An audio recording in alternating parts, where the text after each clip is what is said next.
Au nom du Père, du Fils et du Saint-Esprit. Amen. La paix de Jésus soit dans votre maison, sa paix et sa joie. Alléluia. Que ta parole, ô Jésus, rentre dans mon esprit, que ma bouche proclame ta parole et que mon cœur l'accueille. Nous lisons Saint Luc chapitre 19, versets 1 à 8. Jésus s'invite chez Zachée.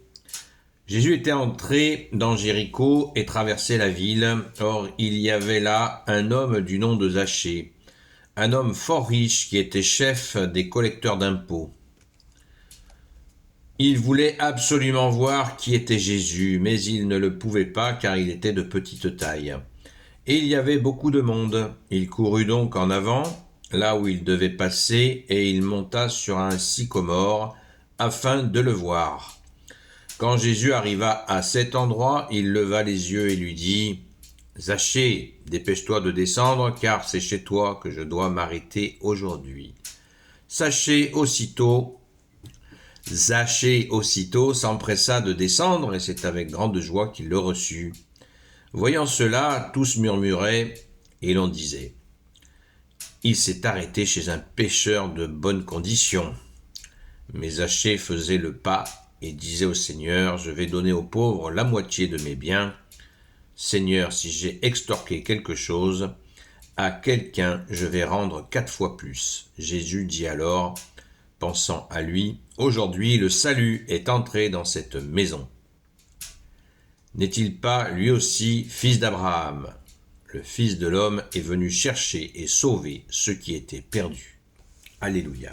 Merci Jésus. Magnifique. Tout est dit, tout est dit. Merci Jésus. C'est magnifique. Alors je vous propose de lire l'exégèse qui est parfaitement, qui est particulièrement bien résumée. Zachée est un gros publicain, un collecteur d'impôts, impôts romains sur le peuple juif. Donc c'est l'oppresseur, l'envahisseur qui fait son impôt et qui se sert de collabos pour prélever l'impôt. Donc vous imaginez comme les gens devaient l'aimer.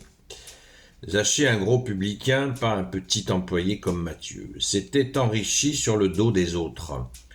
Dieu n'est pourtant pas absent de la vie des profiteurs et des corrompus. Les fautes contre la morale ne disent pas tout ce qu'il y a dans le cœur humain.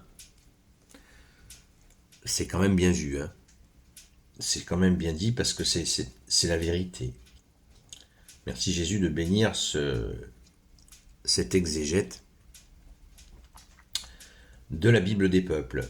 Zachée voulait voir le prophète et il devait avoir quelques intuitions d'une heure de Dieu. Jésus montre sa liberté de façon étonnante. Il ne s'inquiète pas du scandale qu'il provoque chez les justes et dans le peuple. Dieu ne s'est fait homme qu'une seule fois et il leur avait fait le cadeau de passer chez eux. Il était bien libre de s'inviter chez qui il voulait. Bien sûr, il fallait que Zachée répare, mais cela ne venait qu'en second.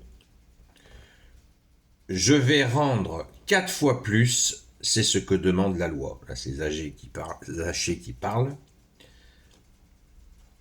Donc la loi juive, quand quelqu'un faisait une extorsion, il rendait 4 fois.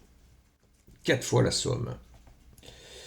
C'était la loi juive. Jésus montre son pouvoir. Une fois de plus, il a détruit le mal en sauvant le pécheur. Merci Jésus. Alléluia. C'est très fort, très très fort. Et au verset 10, le Fils de l'homme est venu chercher et sauver ceux qui étaient perdus. Cet épisode de Zachée, il est très connu.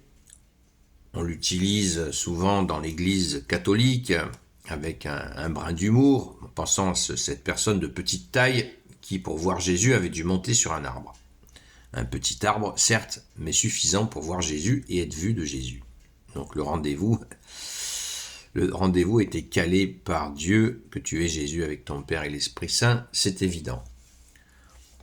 Vous imaginez, est-ce que pour bien comprendre la parole, il faut toujours se plonger, penser, imaginer le contexte? Et il nous est donné une foule immense, et Jésus décide d'aller chez un collabo, un mec qui prend l'argent de ses frères pour le donner aux Romains, et qui se sert grassement au passage. Vous imaginez là le trouble dans la foule. Et puis, bien sûr, les langues de vipères qui devaient y aller bon train sur Jésus. Jésus n'en a rien à faire. D'ailleurs, ça doit nous faire méditer dans nos vies quand nous parlons de Jésus et les gens se moquent de nous. Sachons que le disciple n'est pas plus grand que le maître, comme a dit Jésus. Si on m'a insulté, on vous insultera. Et Jésus rajoute, heureux si on vous insulte à cause de moi. Imaginez toutes les horreurs qui ont été dites sur Jésus à ce moment-là et à bien d'autres moments. Merci Jésus de n'avoir cure de tout ce que l'on peut dire sur toi. Toi, tu fais ton chemin comme tu en fais le résumé. Aujourd'hui, le salut est entré dans cette maison. N'est-il pas lui aussi un fils d'Abraham? C'est-à-dire que Jésus redonne la dignité à ce Zachée. Le Fils de l'homme est venu chercher et sauver ce qui était perdu. Voilà, tout est dit. Tout est dit. On n'a qu'une chose à dire à ça, c'est gloire à toi Jésus, Seigneur de gloire. Alléluia. Gloire soit au Père et au Fils et au Saint-Esprit, maintenant et toujours, et pour l'éternité. Amen. Ô Jésus, toi qui peux tout et qui portes tout, toi le Sauveur, toi l'Emmanuel, je te confie toutes celles et ceux qui regarderont cette vidéo, ainsi que leurs proches, selon ta seule volonté, ô Jésus.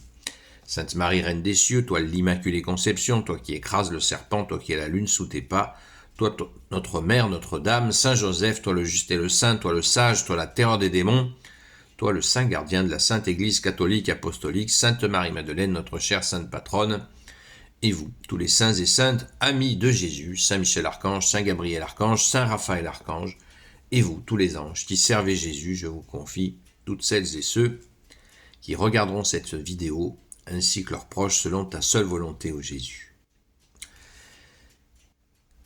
Et je confie aussi à celles et ceux qui ne peuvent pas écouter cette vidéo, mais qui l'écoutent. Qui ne peuvent pas la voir, mais qui l'écoutent. Merci Jésus de les bénir. Je vous donne rendez-vous ce soir, à la grâce de Jésus, sur la chaîne Seul Jésus Sauve, sur TikTok, à partir de 20h, jusqu'à 22h. Nous traversons des nouvelles tensions en France, comme d'habitude, c'est normal dans une tyrannie. Là, ce sont nos frères et sœurs agriculteurs, agricultrices, qui manifestent d'une façon assez puissante. Prions pour eux, prions pour eux. N'oublions pas que beaucoup d'entre eux dorment dehors, il fait froid. Si des gens ont la possibilité d'en héberger, n'hésitez pas. Ce serait quand même un beau cadeau. Donc ne soyons pas... Faisons pas comme si ces gens-là ne se battaient pas pour nous, car c'est aussi grâce à eux qu'on mange. Merci Jésus de les bénir. La paix de Jésus soit dans votre maison. À très vite.